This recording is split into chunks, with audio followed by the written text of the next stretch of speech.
Hey guys, this is Spartacus here, and over on Twitter, Call of Duty tweeted out a video showing off the new Warzone Pacific map Caldera, and I do apologize that the footage you're seeing is a little bit in bad quality because I did take it directly from Twitter itself, which was really unfortunate because I was hoping they would post it over on YouTube so that way I can get better quality to show you what video they actually tweeted out. But either way, we now have a pretty good idea what this map is going to look like. It's very bright, it's very colorful, unlike the Verdansk map, if I'm being completely honest with you. And another thing that I really notice is that every single point of interest, at least major point of interest that we see on this map, is very unique from one another, because in Verdansk, it seemed like there was a lot of the same buildings used in each area, and so it just seemed like they kind of copy and pasted a lot of buildings on the Verdansk map, where you don't really see that here with the Caldera map. And if you guys are wondering how big is this map compared to the Verdansk map, well, the exclusive ace, he made an actual comparison on both of these maps, and they are pretty similar in size. I believe when he originally tweeted out the comparison, he did his math wrong or something like that. I honestly saw it pretty early in the day, and so I was really too tired to figure out what he did wrong exactly, but nonetheless, it does look like that Caldera and Verdansk are very similar in length, which is really cool to see. So that means that we have a lot of different areas to actually explore, and of course you can also see on screen what the map actually looks like overhead without looking at that comparison. You get an idea what each of the point of interest actually are named. And so there are a few different point of interest that actually,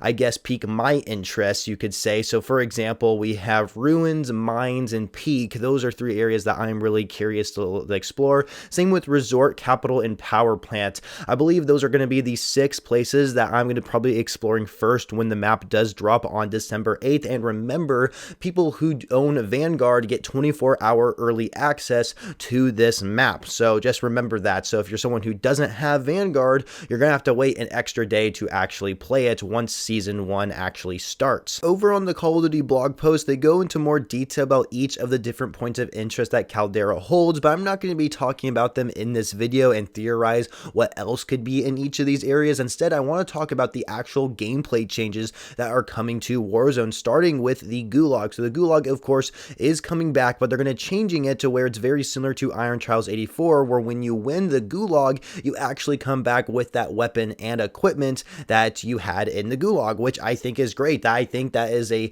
very cool staple that they are bringing into Warzone now, because that was a feature in Iron Trials 84 I thought was very unique, and was very surprised they didn't implement that into just normal Battle Royale Warzone. So now we are going to be seeing this when this new map drops. Now let's talk about the different buffs and nerfs coming to Warzone when this new season drops, and most of this is going to be nerfs. First of all, dead silence is going to be nerfed, and stopping power rounds are going to be gone. I don't know if they're going to be permanently removed, but they are not going to be there anymore, which is good to see. And funny enough, the last time I was playing Warzone, I barely found stopping power rounds. It is extremely rare to actually find them, but of course, when somebody does find them, they can easily win gunfights, considering they make your bullets just really powerful. And so seeing how stopping power rounds is going to be gone is awesome, and seeing how dead silence is going to be nerfed is really well, but they did not say how it's going to be nerfed, which is really upsetting because we don't know what they're going to do to change it. But there is also various pieces of equipment that are also going to be nerfed, such as stun grenades and heartbeat sensors. We'll have to see how the heartbeat sensors are going to be nerfed, because the only thing I can really think of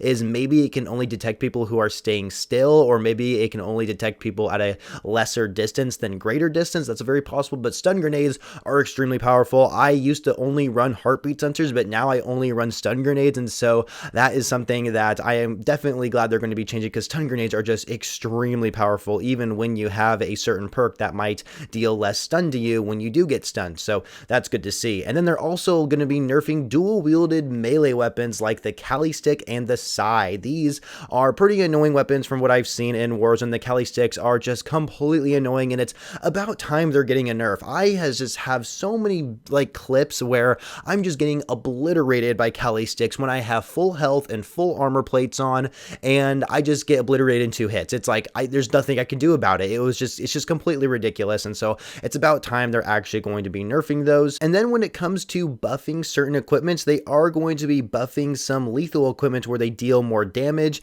and they are going to make it to where the snapshot grenade will see its effective radius increase, which I think is pretty cool. Also, stim shots will also apply a slight movement boost, which I find quite quite interesting because from my understanding, stim shot always allowed it to where it gave you another tactical sprint. So it's also going to be making it to where you can go faster now, which is quite interesting.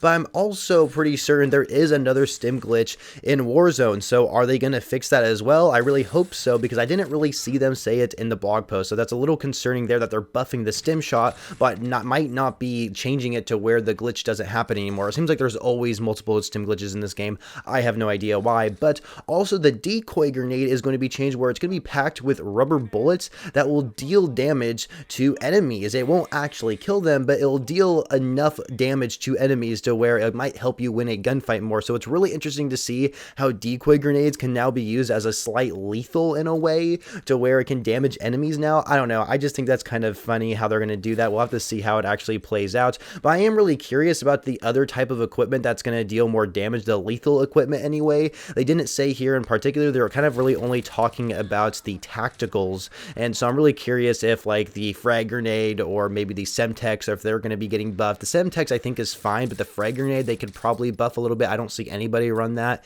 And so I guess we're just going to have to wait and see what those actually are going to be in the future. They are also going to change the way that gas mask performs. So they're going to make it where it doesn't interrupt you as many times as you're performing an action. So there has been many times where I'm sure you guys have experienced this, where you're in a gunfight, then all of a sudden the gas is closing in behind you, but while you're aiming down sights trying to kill the enemy, the gas mask animation comes up and you end up losing the gunfight. Or maybe you're trying to jump off of a building, but then the gas comes in, and so you put on the gas mask instead of pulling your parachute, and then you fall to your death. There's so many different ways that the gas mask animation has screwed us up in gunfights, and therefore we have lost a Warzone match because of it. So they're going to make it to where it doesn't interrupt as many actions.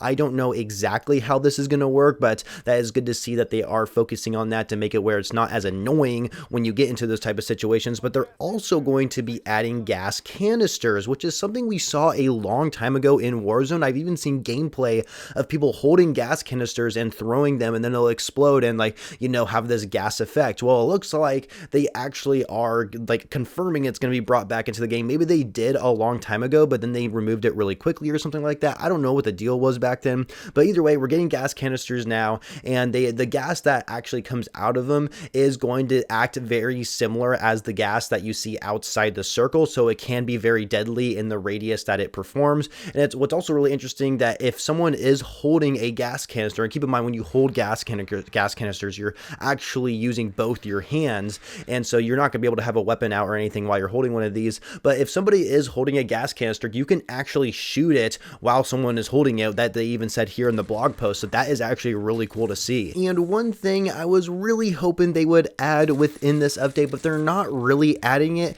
and that is swimming. It doesn't look like you're going to be able to swim here within the new Caldera map. Instead, they're going to make it where you can wade through shallow water. So in other words, you can go through shallow water and you're able to crouch in it. You just can't go prone, or you can't swim in it. And so I think that's really cool to see that you're still able to go into water somewhat in this new map, but you can't actually swim like you could in the Blackout map, which is really unfortunate, because I think swimming mechanics and underwater combat is such a unique feature that we saw brought up in Black Ops 3's multiplayer, and I really want them to bring it here into Warzone, but they haven't really done it yet. Instead, we have this, which I guess is okay. But one really funny thing they said in the blog post here is if you're using fire-based weapons, they'll actually cause smoke when it hits water, which will create basically, I guess, smoke, a type of effect, a steaming smoke effect. So if you're using maybe incendiary rounds on your STG class in Warzone and you shoot the water, it's going to create some sort of smoke or steam effect, which I guess could be used as a tactic, a way to get out of situations.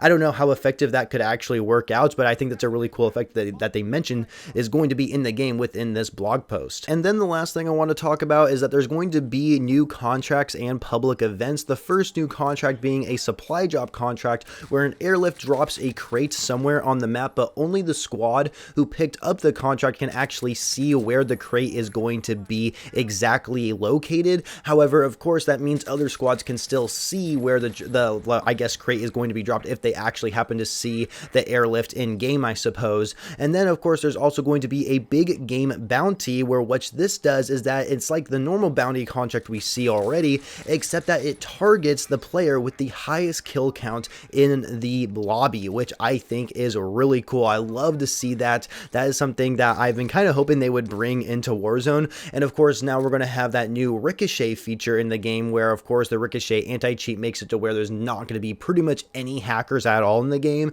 And so if you actually do pick this up, there's a very good chance that now you're going to be able to go up against someone who isn't actually hacking, but they may actually be a good player because, of course, they do have the highest kills in the game. And so that's something you have to be really aware of, and you probably get a very hefty reward for actually completing this. So that's really cool to see. And then there's also a top secret contract, which you don't actually know what it tells you to do until you actually pick it up. So I think that's really cool that they have something like that, some sort of random sort of contract that you can pick up, and it just gives you whatever, I guess, objective it wants you to complete in game. So I think that's really cool. And when it comes to public events, it says expect restocks and resurgences from Rebirth Island to come to Caldera, in addition to the cast drops event you may see during Operation Flashback. There are also rumors of redacted weapon crates that can appear around the island, which contain the coveted redacted weapon blueprints seen in Verdansk and armaments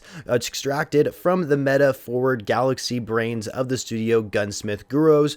Oh my goodness, you guys, that last ending sentence there was so hard to say. But either way, what I just said there, it sounds like that some of the public events we see within Rebirth Island that we see every single time during a resurgence match or something like that is going to be coming to Caldera as well. So it doesn't really look like there's going to be huge different changes when it comes to public events, but it looks like they're going to make it to where some of these public events will give you those unique weapon blueprints that you could only get by completing certain, I guess, contracts that we saw within the Verdansk map. And so that's really cool to see that they are bringing that back into the Caldera map. But anyway, that's really everything that is going to be changed within Warzone for Season 1 of Vanguard. This is going to be huge, you guys. You know, I know Vanguard is not a very popular game. It's pretty much what everyone's playing right now until Warzone actually drops and the whole full integration thing comes out. And we're gonna have to see how the meta changes, because there, Warzone weapons that we see right now within, the, I guess, Modern Warfare era, the Cold War era, we can only have, 5 attachments on our guns, whereas in Vanguard, we can put 10 attachments on our guns. So when the full integration does come out, does that mean on my STG, can I put 10 attachments on my gun? And what about the other weapons? Can they get 10 attachments now? I guess we're just gonna have to wait and see how it all pans out, because we do know that with the STG and the M1 Garand are already in Warzone, even though right now we can only use blueprints of them, they still have 10 attachments on them. And so I'm really curious how the whole integration thing is going to go and how the meta is going to be changed with all these new weapons coming to the game, plus 2 new weapons within Season 1 as well. So yeah, I guess we're just gonna have to see how things go. Either way, this is going to be huge changes coming to Warzone. I'm excited. I cannot wait to share gameplay with you guys and talk about it when the time comes. So make sure you guys are subscribed to the channel for when the new Caldera map drops, and you just stay up to date, put notifications on, so that way you have a great idea of what type of different things are going to be coming within this new update that we haven't said already within this video. So anyway, hope you guys enjoyed the video. Make sure you leave a like. Also, don't forget to follow me on Twitter if you haven't already to stay up to date with me outside of YouTube, and I shall catch you guys later.